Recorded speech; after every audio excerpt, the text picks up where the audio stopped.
All right. So good morning, everyone. Good morning, because again we are actually we I treat you as entrepreneurs already. So as they say now in business, we always say good morning. So by the way, I would just like to, before we'll start with our proper discussion, I would just like to give a elaboration on the things that are really important, especially on our module one. Okay, so in our module one, I we were able to discuss actually the things that are what should be in an entrepreneur student or an entrepreneur. Now, normally we have this what to say, let's say usual mindset, where the usual mindset of most people are actually uh, like our parents now would tell us, we go to school, we get good grades, and probably we land in a good and a high paying job. So that is why our parents send us no to a prestige schools or university in our here in our here in our country, with that kind of mindset. So, and there are actually another mindsets that are like our parents would tell us. Probably most of them are actually business minded people now. So another mindset could be our parents should or must tell us or something like, you go to school, at least get good grades. It's not dili necessarily na you will have high good grades, just and then after that create and own a company. Now the same thing with uh, almost all na ano na to na mga technopreneurs are actually just like Steve Jobs, no, just like Henry Bill Gates the third. No, they are actually dropouts from their school, but syempre they have this brilliant minds. We cannot get to compare ourselves from them. They have their own faith, they have their own luck. Okay, and of course now education is still important, because that is something that cannot be taken away from us. Okay, so when we talk about technopreneurship, as in our previous in our module one, we said, or it has been said, that entrepreneurship, it's actually an entrepreneurship in the field of technology, where we are actually tasked to create our ideas or to make our ideas into becoming reality. Normally, we create technological advancements, and probably these technological advancements are beneficial to common people, not to a certain people. Kasi we cannot actually provide a technology that would actually address all problems. Okay, there's no such thing as that. Okay, so in terms of technopreneurship, we also refer as it's a healthy interplay of like viable technology ideas into having a technological skills, and of course with entrepreneurial mindset, which of course now you have been developing that kind of mindset since you are actually entrepreneur students. Okay, and that's what's your field is, or that's what actually your field is all about. Okay, and basically when we talk about entrepreneurship, it starts with an idea. Okay, this idea becomes our when it is pursued, it becomes the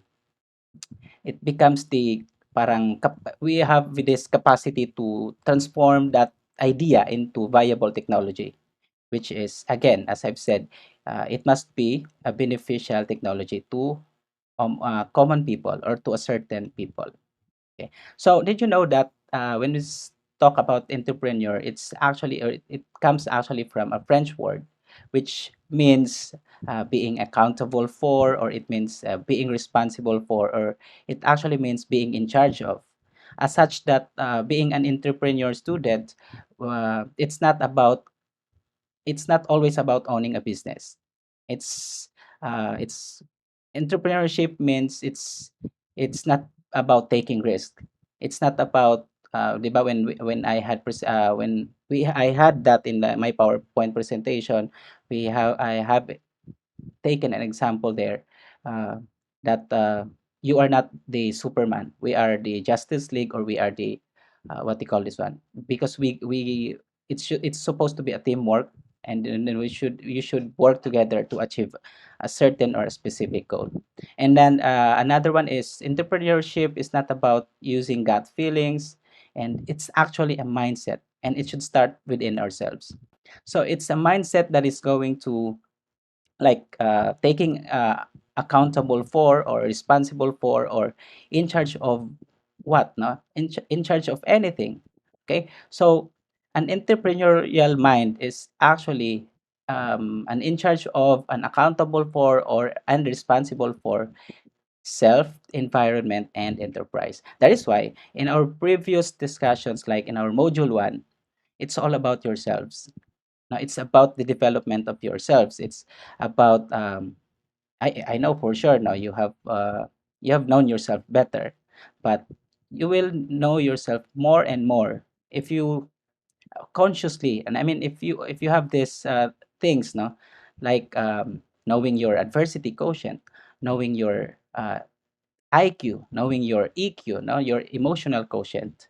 We all know that IQ is not that important in terms of being an entrepreneur, but it's part of, kasi when we acquire knowledge and information out of, siyempre, no, we have this IQ, and then out of the things that we actually studied, then it becomes our knowledge, it becomes our, then we are able to actually share a wisdom. Okay, and that's the purpose of having an entrepreneurial mindset rather, which within yourself dapat na-develop nimo ang, okay, no, you have this self, you are able to develop it in yourself, no, that more than knowing yourself, it's of course knowing the environment, and of course the enterprise. And as we all know, there are actually types of entrepreneurship, or entrepreneurs rather. They can be classic entrepreneurs, they can be corporate entrepreneurs, or they can be actually social entrepreneur, or okay, you can be a technopreneur, which is in the field of technology. So an entrepreneur which is focused on developing technological advancements. Okay, so as I've said again, entrepreneurial mind does not it's not actually, it's a uh, you don't have to have a high IQ. Okay, it's what is enough for you to develop is at least, no, you have a EQ and AQ, so emotional quotient and adversity quotient. So there, though, you can be a mastered person if you are able to develop those, no, EQ plus the AQ. Okay, because you can be your own boss, and being your own boss is dapat you have high AQ and high EQ. Okay. Another one is you can be called as an environment mastered person, which is, or who is actually able to understand the industry he or she is in. Kasi if you are not, di ba, I've told you if that we should start within ourselves. So the moment we develop ourselves, that's the it's there's a big probability that you are able to actually compete with, not compete, but you're actually able to, there's a big probability that you are actually able to blend with others, no, being professional to dealing with others emotion, dealing with others, in short, you can be a leader, you can be a you can be a leader but not a boss, no, kasi a boss just, ang boss normally it's sugo lang ng sugo, no, in layman's term pa, kung sa Bisaya pa, just do this, do that, ana ang normal na boss. But in terms of being a entrepreneur, no, entrepreneur as having that kind of mindset is dapat you should be whole brain, you should have a personal vision, and you're able to know your strength, and of course not only enough knowing your strength, you should also know your weaknesses. Okay, so let's back where we left off. When we talk about entrepreneurial master person, you must be able to develop. You must be able to see the opportunity that you are in. Okay, that you should be on top of the situation. Like instead of being under the situation, you should be able to control the situation, and that's actually because you have high AQ and EQ. Okay, not which is not the usual that is being developed by just a normal person. Okay, so another is you is an organization or industry innovator, and you are actually an organization or an industry innovator or a strategist of the organization. Okay, and also in terms of being a entrepreneurial or entrepreneur student, it's as I've said before, it starts with mindsets. Ika nga, your brain is the manifestation of your actions. Whatever you're thinking is probably gonna happen. Also, law of attraction, right? So if you think positive, if you try to practice being optimistic at all times, the result would somehow, no, or there's a big chances, tendencies that the outcome would be also positive. Positive attracts positive. Kumbaga, in the law of attraction, whatever you're thinking is probably gonna happen because you, instead of, 'di ba, there's like, let's say for an instance, if you want to develop a set of skill, and you will just say directly to yourself that I cannot actually do that. Now, instead of saying I cannot do that, why not say something to yourself, or why not give an opportunity for yourself to, how can I actually do that? How can I, how can, is there any way that I can actually do this, develop this kind of skill? Or in a similar manner, sa what I have actually learned from uh, the book Rich Dad Poor Dad by Robert Kiyosaki is that if you have a, if you have something you want to buy and you've been dreaming that for a long time, okay, don't think of something na, don't think this way na, I cannot afford it. Why not try to change it na, how can I afford it? Because that being said is you are able to give opportunity to yourself, no? Kumbaga gi-activate nimo imong mind, imong brain cells into making it, into becoming reality, into something like, at least, no, there's a big chance na because you're actually thinking it, and it's going to be probably gonna happen now, not now, might be in the future, but at least you're not blocking the possibility of making it in reality, no, or making it na maging achievable. Okay, so entrepreneurial mindset rather is, does not compete with anybody else but with yourself, no, within yourself. So that is why you must develop sa motong mga ano, no, mato kong ipang share sa inyohan na mga test, certain test, though ang uban ato is of course you have already taken it, but at least this time you're able to uh, take again for consistency, no? In fact, pwede siya na you will take it like 3 to 5 times to know if it's really consistent or not. If to know if it's really you or not. Okay? So it's about being the best you can be. So yun yung mga, I hope that's the things you have thought of the module 1. It's all about yourselves. So that's why wala pa kayo tayong mga interventions on my part.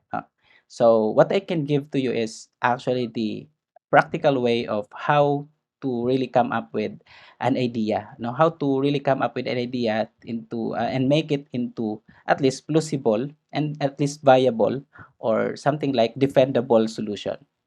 Okay, so now let's start with the internal business ideas. Now that you have already developed within yourself a let me just my PowerPoint now. So now that you have already what they call this one already developed, uh, taken all the tests, and I hope naamoy na learn, naamoy na discover na bago sa inyong sarili.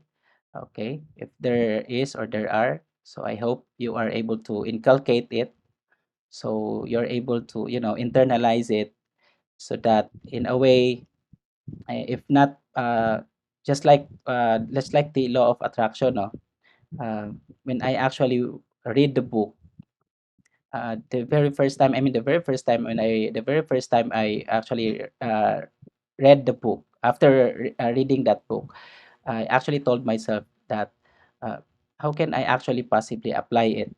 So based on experience, you might not be able to master it that quick.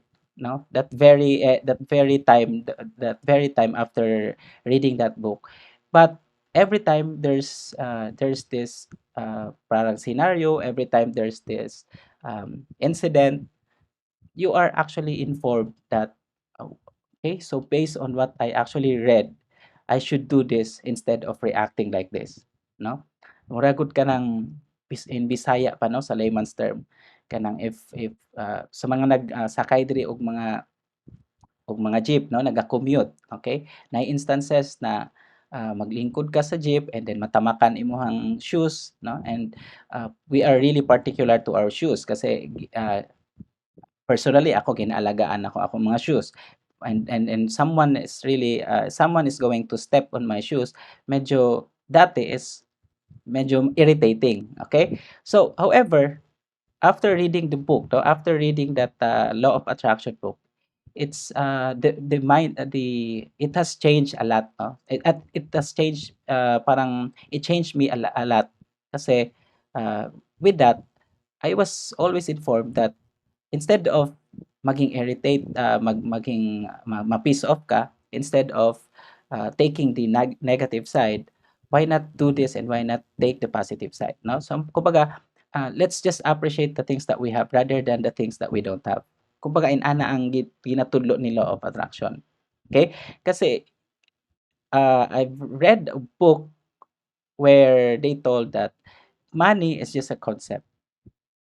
And if you think that money is a concept of just buying something, okay, a concept of you buy and then you receive something, and that's not a good mindset, okay. But if you think of money as a money in a concept of how to make it grow, how to make it something like kana kay mudaghan, then that's a good mindset. That's an entrepreneurial mindset. Okay, so to support that personal vision of yours, no, yung mga vision and mission out of the module 1 discussions na mga as well as those that you have been through taking the those tests. This time I'm gonna be introducing to you the business ideas. Now, what are these initial business ideas? Kasi we cannot just go through we cannot just go pitch a business idea to a person without actually going through planning. Okay, that's actually what you are told to, because as an entrepreneur student, dapat naamoy, you know how to develop a business plan. But in the case of IT, we don't actually do that. Okay, because there are before we actually develop a particular software or a particular solution to a problem, okay, aside from we have to know our customers, we have to analyze the situation, just like the usual things we do. The most important thing is don't directly jump into something or into a conclusion that this solution is gonna be the greatest solution. Kumbaga in a way, don't uh, don't create a solution na it has never been parang initially planned, okay, or it has been, kasi there are actually a lot of parang people or sa amuan, no, sa amuang field, uh, we already concluded na okay, since pandemic siya, probably they need this kind of technology without actually paying attention to the details of it. So, and I guess it's similar to you, but again, parang what I'm trying to elaborate here, or actually trying to elaborate here, is that sa inyong case kasi you develop a business plan and then that becomes your business. Sa amo ang case kasi is we have this like we present the prototype. Okay, after actually getting the user requirements, needs, and then that's the time we proceed with the innovation. That's the time we proceed with the development. Okay, so we don't just deploy something. We don't just deploy a certain software or a certain application without actually parang like making it is it really the solution, making the process or the business process becomes efficient, kasi 'di ba there are actually a lot of the one in one problem there can be possible or possibly a lot of solutions. And that's like payroll. Now, if we are going to develop a payroll system, that's an innovation to a manual process. Okay, let's say they've been using or a company have been using a in terms of their calculating their payroll. Now they've been using Excel. Okay, and then apart aside from that, they've been using, let's say, parang what they call this one, kanang mag-read og ato ang biometrics, no? So, and then after that it is being loaded to a database, and then every time every time in the event of payroll period, it will be fetched from there. Let's say in ana ang ilang traditional way. But what about you are going to innovate a new payroll system that would especially because of this ano no this crisis now na mostly work from home na siya. So how can we actually monitor our employees that they are actually working, that they are actually, so are you gonna be giving them an interface for them to just log in, and then after that login mechanism, or after that logging in, what will happen then next? So something in ana, no? Okay, now the we just practically take the ideas based on two sources. The We have here the internal analysis and external analysis. So when we talk about internal analysis, this is actually like a thorough examination of companies' internal components, the both the tangible and intangible, such as like resources, assets, and processes. And this internal analysis would actually help the companies, no, in terms of decision making to gain or obtain accurate and identify areas that are needed to grow now, that are needed to be revision, that is that are needed to strategize in terms of developing a business plan. When we talk about external analysis naman, these are also called environmental analysis. It's the process of by which a business objectively assess the changes changes that are actually made to their industry and broader world that could affect their current business operations. So probably you go outside of your company, not within the company. Kaya it's called external analysis, because you have to go there uh, outside of your companies, now outside of your organization. Now, the to the audience, right, to my audience here right now, I want you to if you have your pen and paper there, and if you have also your your computer, okay na laptop, I want you to take this exercise. Okay, so first is I want you to get a piece of paper and divide it into three columns. Okay, can you guys do that? Okay, let's have an internal analysis exercise. So pwede ra mo maghimo pwede ra ninyo buhaton sa inyong laptop, no, using notepad, sa inyong cellphone. Okay, basta at least you're able to do this one. Okay, so divide it into three columns. Okay, are you guys ready? Are you guys doing it? Okay, are we all set? So start na ta. So divide that into three columns. After dividing three columns, you write in the first column, you put their lab, okay? And the second column, you write their best, and then on the third column, you write their hate. So again, there are three columns. You have their in the first column as lab, and then the best in the second column, and then hate in the third column. So lab, best, and hate respectively. Okay. So after writing the love, best, and hate, I want you to write list down. So this is just quick.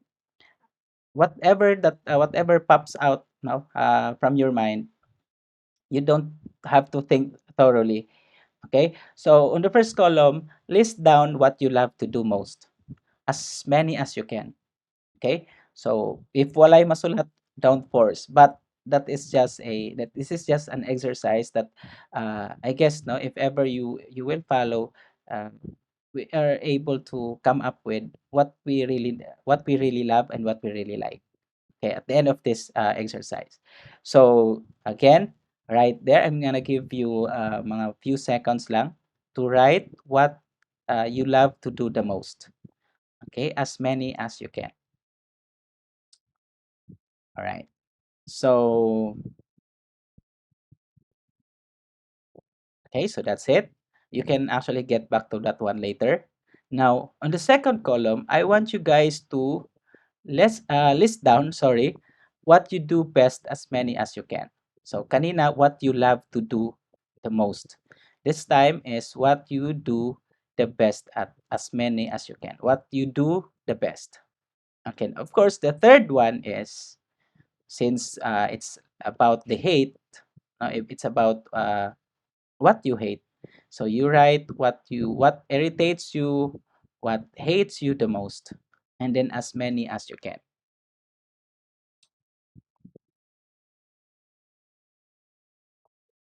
Okay? So I'm sure na mo yung mga nasulat dira. So because this is uh, I know you know yourself better already. So okay. Next is so this time I want you to okay, based on what you have written, I want you to pick the top 3. Okay, encircle them from ranking them by ranking 1 to 3. One, which is one is the highest, and of course, or the the rank number one, no. So which describes you the most, and then two is the second, of course, second ranking, and third is the last ranking. So out of the words or sabay inyong gisulat dira no that you have actually written there in each column. I want you to encircle all the all three and then rank each of them by 1 to 3. Okay, so it does not need to be ang nauna ninyong nasulat is mao ang rank 1.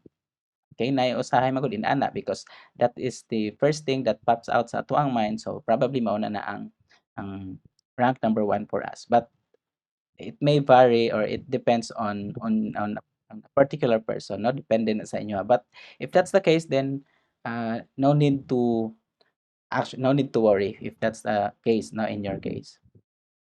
Okay, so after ranking them, I want you to okay, I want you to scan the 3 columns and pick the column that you strongly resonate with. Okay, okay, what you do right now is in the 3 columns, you pick the column that you strongly resonate with.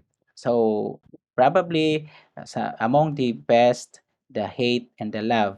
Okay, so choose any of the column that you strongly resonate with. Okay, all right. So that's the instruction or recent instruction, and then the next instruction would be now, upon looking at the three of the chosen column, is there any possible business opportunity that is going to that actually triggered your mind? So naa ba? Okay. So you don't have to answer that, but upon looking at this, no, the chosen the column there, no, I hope you don't have to actually answer this one. That naa ba'y possible na opportunity that actually triggered your mind. Okay, so that's the instruction, and then the next, if yes, okay, if yes, I want you to do this one probably later. If yes, then describe what business would be or what will you create what need is that catering to, who will be your customers, who are your compet sana tawag ka mga competitors, no? Who are your competitors, if there are any. So later on, we're gonna be doing that. Don't do that for now. Okay? Kasi if yes, inana mao na atong buhaton. Okay? So, and then if after that, okay, since I'll be grouping you with since I'll be grouping you with other students.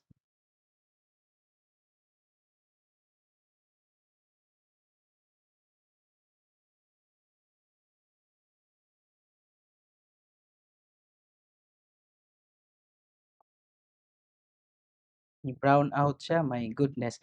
Anyway, so the last two parts, okay, of the internal analysis exercise will be what we are going to do after. Okay, so and then here, no. So in the that's the internal analysis. So I just would like you to keep that one for now. Okay, so in terms of internal analysis, I would not give elaboration on this particular note because we are almost got parang time, gamay na lang ang time na to. So we have here the trends. So when we talk about trends, let's say, what is the trend today? You know, so probably the trend today is about COVID, no, or about TikTok. So that's actually one of the trends today. So let's say you can actually out of that trends, no, pwede ka maka-develop og business idea from there. Let's say um, most of the TikTok now is not only used for sa mga like dancing, no, or sa bana.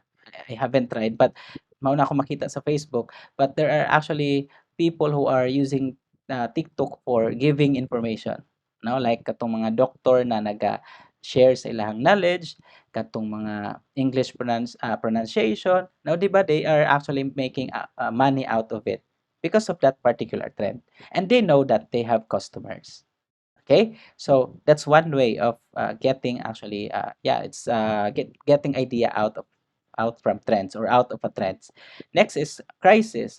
So there can be so much things we can think of pag na crisis.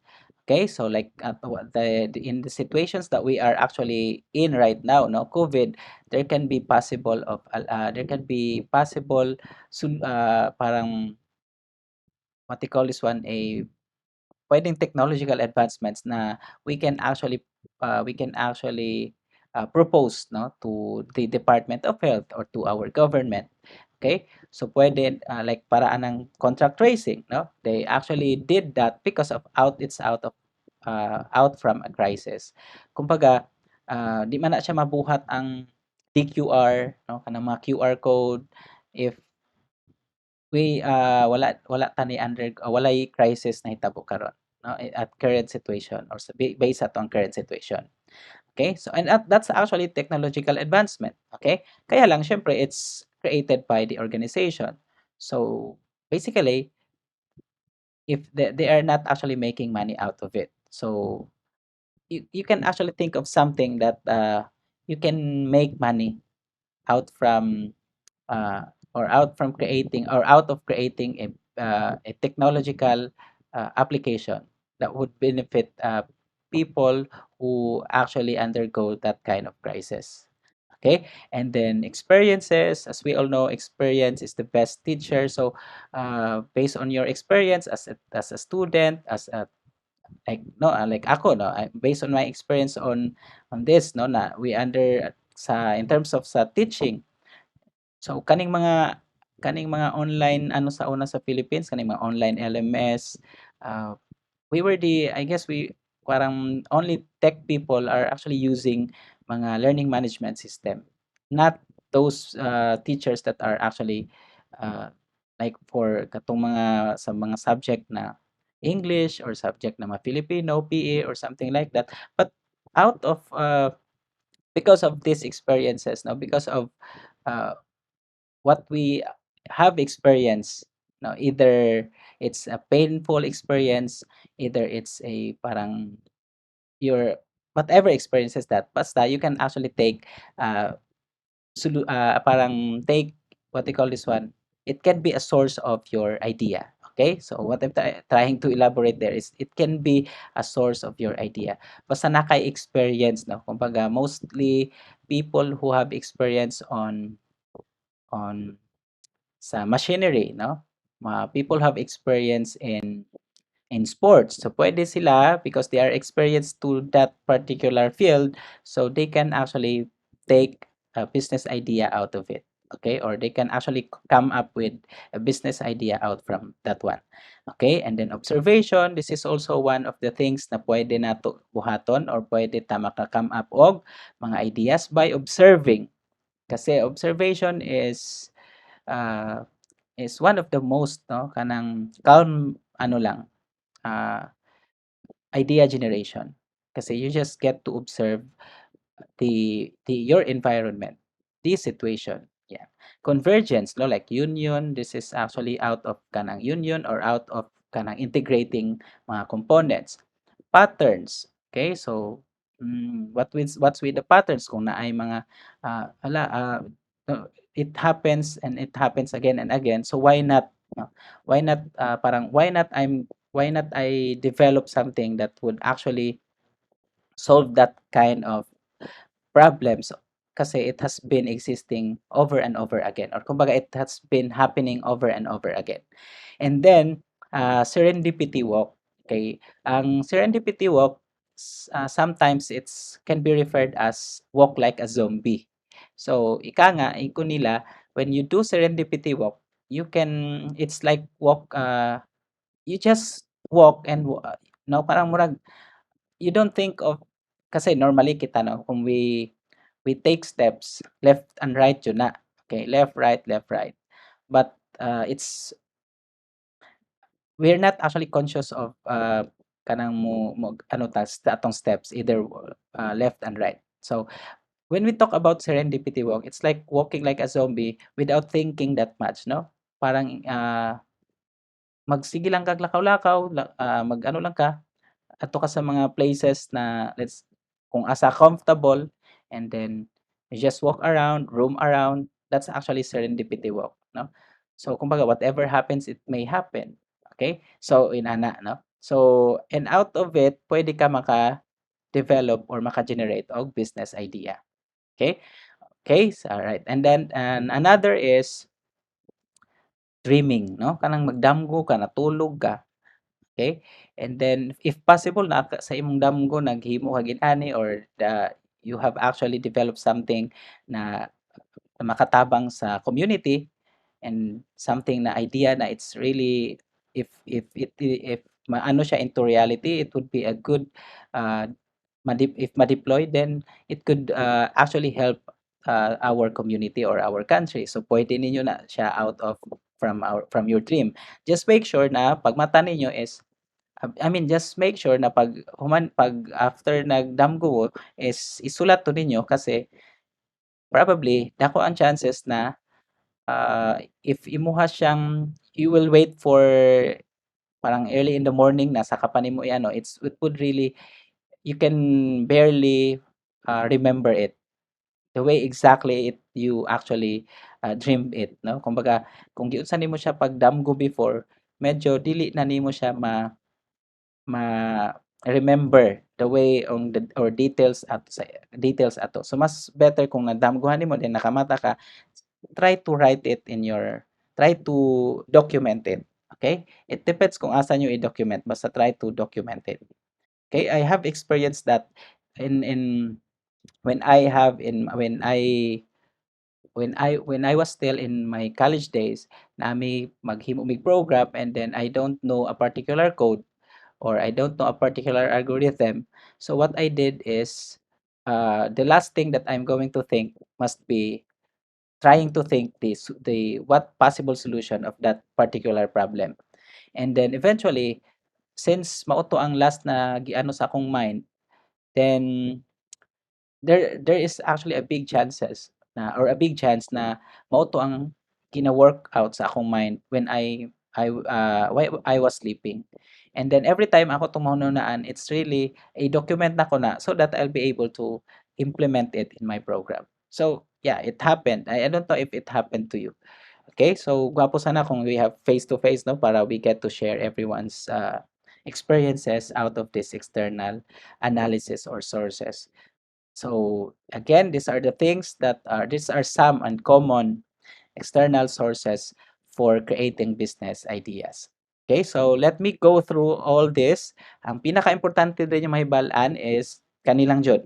Okay, the guidelines in generating or coming up with the business ideas are comes with these four categories. So we have pain, customers or market, solution, and competition.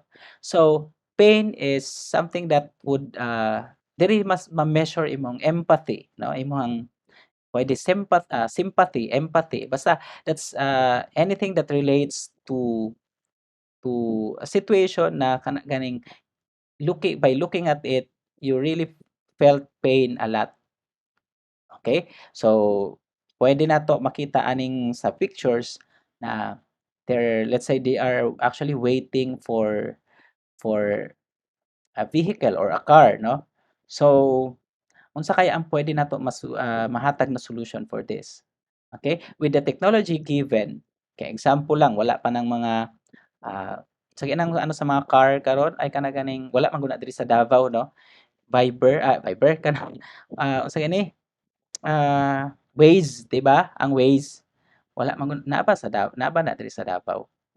Is it, in naa ba? Meron. Pero yung isa, yung mga owner sa cars tapos parang grab a car siya ba? What's the other term for that in Manila? I just it's under the tip of my tongue. Yes, Uber. So, kasi it sounds like Viber, kaya Viber. I'm so sorry, no? Medyo na I mean, it split my mind. It's actually under the tip of my tongue. That's why, pag ano ko, Viber, it sounds like Uber, Uber. Okay, Uber. Okay. So, yun, sa Uber, kasi sometimes we don't like the comfort of the taxi kasi medyo ang smell sa taxi kay ano, 'pag mayong ka ng taxi, ang baho sa taxi kay kadto yung sakit sa ilong, no, irritating sa ilong. I don't know if you feel the same way, pero every time mag-ano kog taxi before, it's really painful to ano, especially kato sa may mga asthma, medyo sakit sa ilong siya. Anyway, so that's one of the things, no, out of a pain, no? So the observed demo that you really felt pain a lot for that situation, so that is why they develop that kind of service, no, of technological advancement in such a way that you're able to actually provide the customers, no, this one your market, which is this time uh, out of an existing, let's say inyong mga car, inyong mga out of that existing device, say tawag na to ana, object na lang or entity, you are actually able to incorporate that with the smartphone technology by pinning your location and then looking for a car or a grab, no, and then eventually everyone the kamo as a car as well as the consumer is going to meet at certain point na parang when you pin your location, so maano na sa dito sa iyahang dashboard now if someone is actually looking for a say tawag ana car or something like i-grab ba ko niya in ana. So I just hope na I just hope inyo nasabtan basta it's out of uh, the pain, no? So daghan tag pwede ma-develop na ideas coming from the pain that we are. So in short, it's the empathy towards uh, the current situation.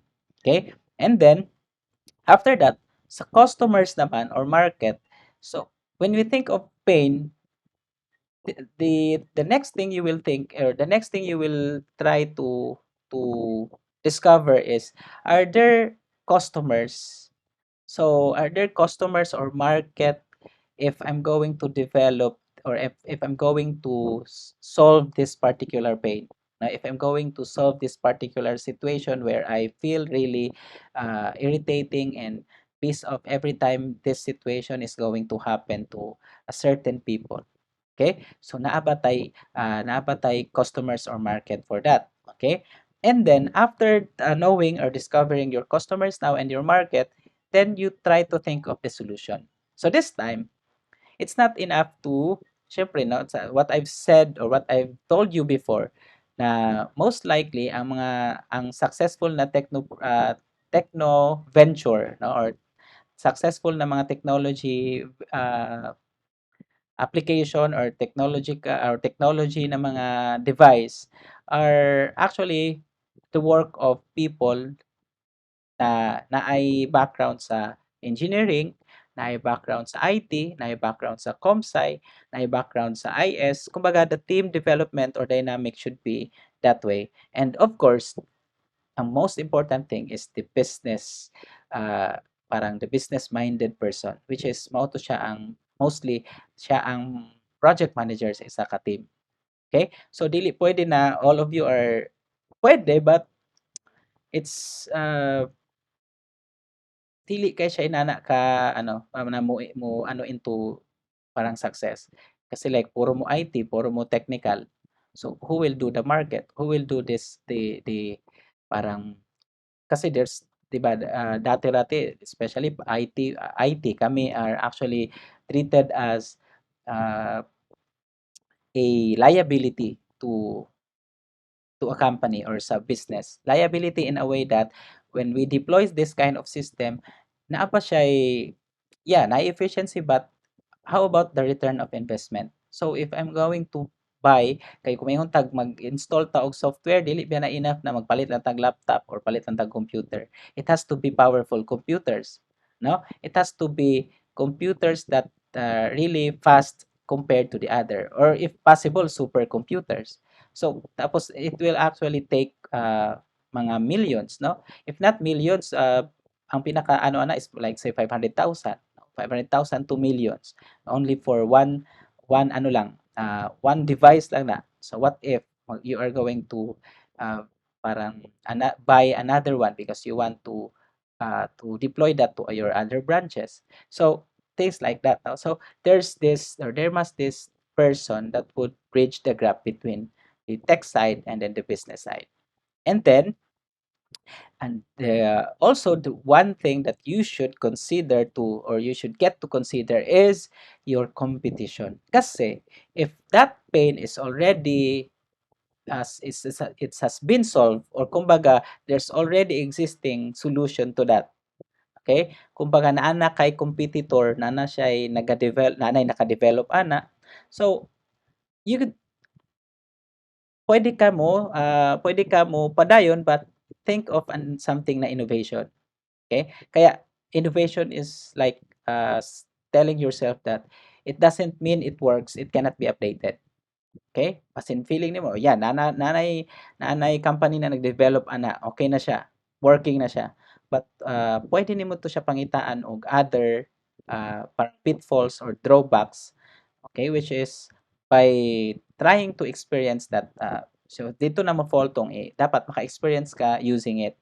Kasi that's the time out from your experience, you are able to come up with an innovation. So, ika nga, di ba, na yung mga dati ang shampoo, Sunsilk lang, Palmolive, okay? Pero as the time went by, naana tayong mga bagong mga like shampoo with papaya extract, ay na ba? Shampoo with antibac, ano ba yung shampoo with antibac? Basta mga shampoo, ang innovation sa shampoo, ang innovation sa mga sabon, di ba? Dili siya nag-stick kung unsa lang tong classic na sabon dati.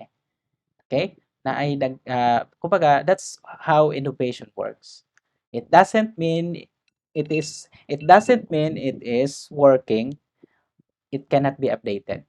So that's how we should think as a business, as a technopreneur or as a technopreneurs. Okay? So you again from the pain and then if there are that talks about the empathy and then if you're able to identify customers or market out of that pain, so that's a good indication, that's a good opportunity, and then you come up with the solution, and then here pwede na ka makig-partners with all others, of course, no, ang team nimo should involve mga other sana, ang team dynamics nato should be not only within same of field nato. So mas okay siya ang team dynamics if assortment, no, there's assortment of different fields. So pero since sa inyo ha, siyempre entrepreneurs lang man ta diri tanan, or entrepreneur students lang man mo tanan, I mean you are of the same field, so okay na no, let's just for this is just for practice purposes naman anyway. And then out of that, uh, naabay possible competition, kasi kung naay competition, then pwede na you back out, or kato kung giingon sa inyo na you can actually innovate the existing solution.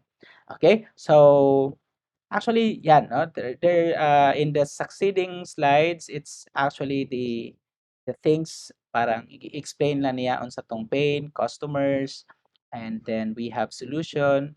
So I'll just record another a separate ano na lang for this one, so that you're able to review, because it's already 2:01. I have another class also. So anyway, I've already say tawag ani. I have already explained it here in this slide. So this time, what I would like you to do before we leave, or before we actually